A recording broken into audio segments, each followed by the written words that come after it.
Emily, did you hear that? No. I hope it wasn't people trying to put money into our Patreon account. Uh-oh. I mean, I know that we like work 100% harder than everybody else. We're 90% smarter. I get like that 10% because there's people like Daniel Jumperell out there whose ideas are at least tall enough to ride all the rides. So, I mean, if you want to give money to people that are just, you know, reading off their phone and guys telling you the facts off their computer and articles that they've read, or hobos walking around the street with their phones, if I don't know if that's what you want. If you want to buy racist t-shirts, other options don't buy racist t-shirts though. Are available. I can't co-sign that.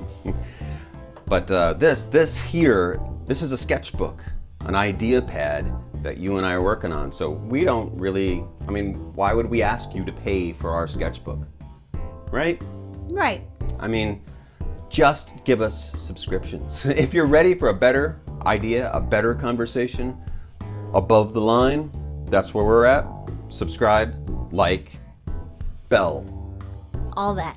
What are we talking about today? Today, we are talking about amygdala-driven storytelling. No, we're talking about, I wrote a story for the New York Post. Yes. So, as you may or may not know, we live in China, and we lived in kind of a not officially a quarantine because we are not suspected of having the virus, but kind of a social distancing lockdown to keep the virus from spreading. And so I wrote about that experience for the New York Post, and we even made a little video for it, which was fun. Yeah, and which is what I mean. We worked in the New York media for years and years and years. Yeah. So it was kind of nice and fun to get back into that world, but it's exhausting. I mean, this is why we don't talk news here. Yeah. Is because it's just like so much work to deal with deadlines and. Yeah. Well, and it was a personal essay, so it wasn't. I didn't have to do any investigative journalism because that was never my thing anyway. But it was the interesting thing because if you're not from New York or you don't know, that the Post is somewhat of a right-wing leaning news source. Which is totally us. Yeah. You may be able to guess our politics are not that, but so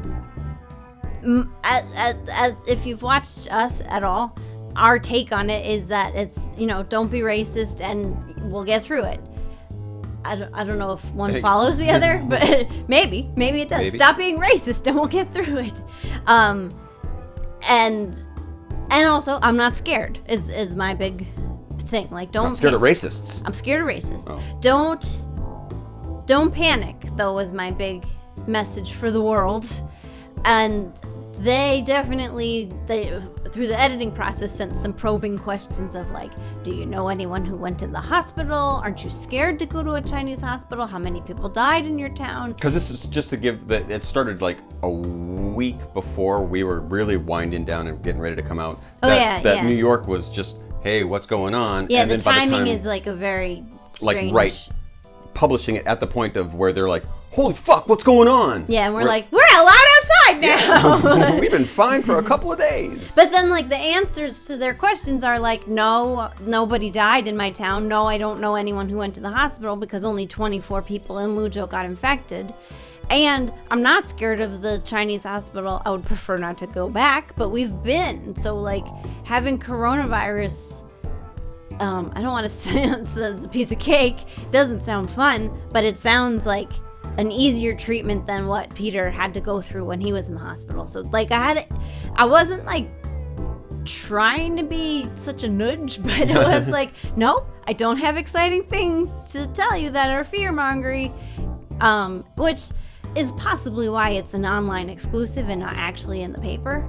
Right, they don't want people reading in the streets that everything is safe. Yeah. Which is not to say that, I mean, we're not like saying that. No, I'm not accusing anyone of anything. But not to say that like it's not a problem. Don't worry. Yeah. Go out and get the virus. But our experience was not a sexy story, so right. It is like, oh well, a normal person had a kind of normal but weird time. Like, I mean, we did live through weird things, like having our movements going outside restricted and having to have our temperature taken everywhere. But as far as like lockdowns go, it's been more strict elsewhere, and as far as the virus goes, it's been more deadly elsewhere. So it was really I mean, idea. now I'm like unselling myself Yeah, as don't the unsell writer yourself. of the story. I mean, I think it was still a valuable story for them to tell. It's the story for us to tell. Whereas other people are giving out facts, no matter where they are, whether there's what city that you're in, whether it's near Wuhan or not, and you're giving out stories from in the streets live, and you're just reading what's on your computer and saying what the numbers are, and you're giving that back to the West. I mean, that's what they're hungrily grabbing at. And our story is that, like, it is beyond. We're living in China. We're not trying to discover it. We're giving you the story of this is what actually happens, and that's not what people want to hear back home. So when we're saying, hey, don't go out and scarf down all the masks, they're like, oh, I'm going to scarf all the masks I want. Yeah. That's not a story. Don't make a lasagna out of masks. That's a terrible idea. Is that a Garfield joke? Now it is. The story that we're selling and this happens with everything that we do. The story that we're selling is we live in China.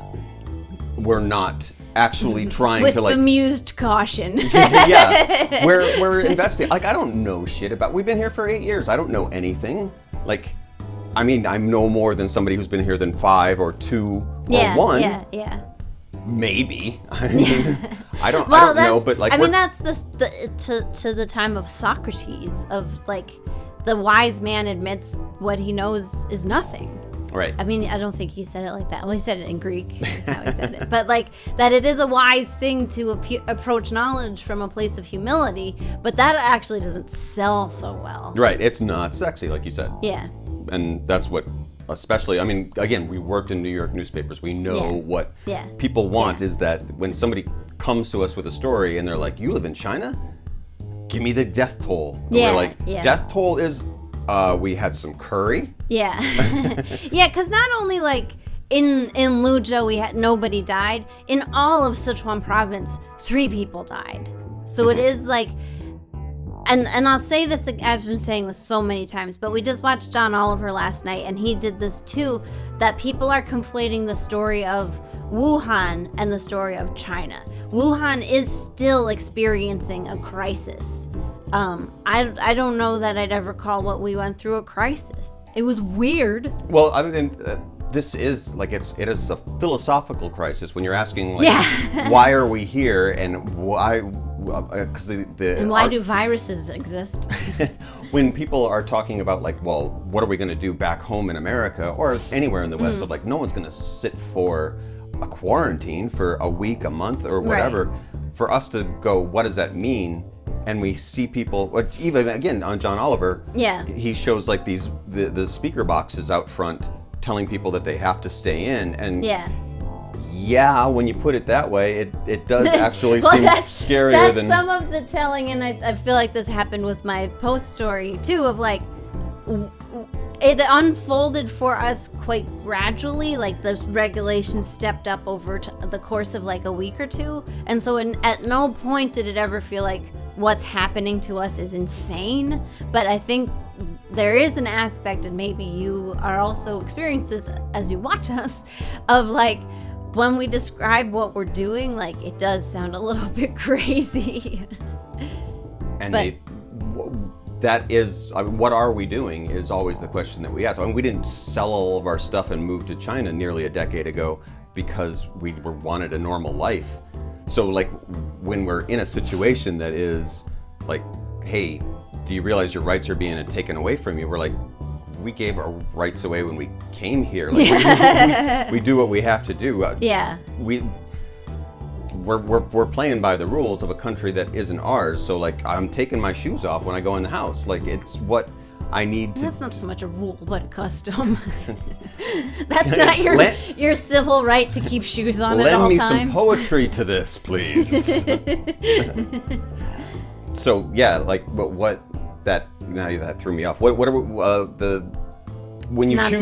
you choose to live in a place and you play by the rules, it's going to bring up questions as to, like, what are you doing? Why are you doing it? Like, all the conspiracy theory stuff. It's not that like I'm saying that there's no conspiracy theories. Sure, fine. I don't really want to talk about them or spend my day wearing my tinfoil hats or whatever. Yeah, well, and again, to go back to the process of editing the story, I could tell from the questions they were asking where they kind of wanted to take the story. And if I was a little more jaded and less ethical, I could have like leaned into those questions and been like, we're very scared. All the loudspeakers wake us up in the morning and blah, blah, blah. Like, it's all, especially as a first person essay, it's all subjective, so I could have dialed up how scared we were, but it is actually really important to me because I do worry. I mean, anxiety feels like a strong word, but maybe it's not. I do like go through life with worries, and so it is important to me, like with our channel or with writing opportunities I have, to like not put any more of that out there. Absolutely. We definitely, we're going to do this story. We're excited about it because it's going to put our name out there, and we want more subscribers. We're doing this because we want a conversation with other people. If you're here from there, by the way, hello, welcome. We want a conversation that is worth what we want to talk about. And that's just beyond like, hey, look, you know, we're tourists, or we're worried about conspiracy theory. Like we're doing what we want to do, and when we have the opportunity to look at more subscriptions, why we don't have Patreon money coming in, or asking even for if it was to come in. We're not even asking for it because we're trying to start a conversation that we enjoy. So the opportunity to bring more people in there is super exciting. Of course, we worked really hard for like the better part of a week to put that whole story together in a video. 2 weeks. Oh, jeez.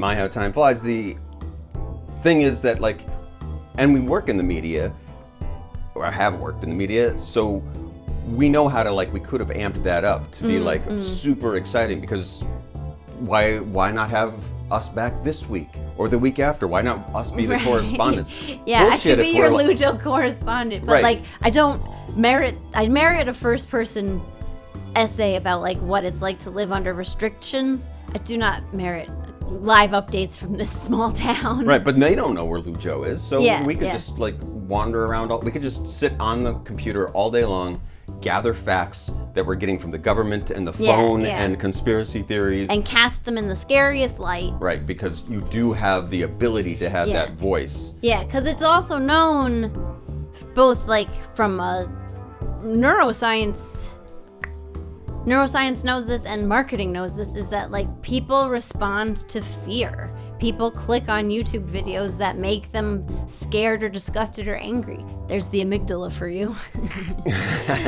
Sneaky. And that's, you and I, as not here, are not here for that. We don't want to be part of making the world a more fearful place. Right. But it's harder to sell. It is really hard to sell. I mean, we don't get anyone looking at our videos because we're doing nothing sexy about it. We're basically going like, hey, here's some art projects and some esoteric ideas of what it's like to live in a strange place as people who are not exactly great about being around other people. And we're trying to ask philosophical questions that nobody even wants to be a part of or whatever. But I mean, that's a choice that we've made. Choosing to be unpopular. It's the noblest path. Please subscribe. And this is pure buttering up ahead, but that Peter and I do discuss, like, we don't have big numbers, but we do have cool commenters and cool discussions happening under our videos. And I'd take you know, small quality over crap, a huge quantity of crap any day. So right. I mean, thanks for talking with us. We're trying to cultivate an interesting conversation, not just about being in China. It's the big note. It's the big picture. It's the big idea of I don't know. You know, what's it like to be a human? Yeah. I mean, that's since we've gotten to China, it's it has felt like the perspective we get from travel is not like, oh, aren't Chinese people different from us, but like, isn't it funny how societies happen? Yeah. Which I was shocked to learn is not how everyone approaches travel. Yeah, I mean, that's one of the. I love to travel, but I don't love being in any popular place. Certainly not any scenic area. I mean, You love to travel, but you don't like to be in a place. I don't like to be. Yeah, I there's like things about like nature or cities that like I like to be, and I like there to be people around. Mm-hmm. But going to your scenic area. I mean, we lived for a year in Lijiang. Like, it was kind of cool, but I mean, it was a real dopey. Yeah, life to Lijiang live. is a total. It's not quite so popular with American tourists or foreign tourists, but it's a tourist town for Chinese tourists, and it was like. And it's absolutely beautiful, and Yeah. I can't wait to go back and visit it someday as a tourist. Yeah. Oh yeah. Living there was a maniac idea. Yeah. I mean, I guess it's like something like if you like work, I don't know, on the beach in Florida or something like that. Like, there are those times of the year where like people are just nuts. I did work on a beach, not in Florida. Not in Florida, but In the Hamptons. but that's your summer job though. Like if Yeah. you're year round, your job is working in a vacation town. Right. Well, I guess you're still kind of a vacation. I mean, I lived town, in but- a vacation town that just shut down for the winter. So that's why you're nuts. That is exactly why I'm nuts. But the living in that kind of situation is not something. I mean, anywhere we go, Emilykhulme or like Lishan or Jiuzhaigou. like they're beautiful places to go, and it's exciting to visit and everything. But travel to me is finding a place where the local thing is going on and investigating that is. Yeah. And investigating, I mean, like sitting down and having some food. I'm not interested in. Yeah. Like. Yeah, and then telling everyone, hey, it's normal and fine and not scary at all. But I think that's noodles to you.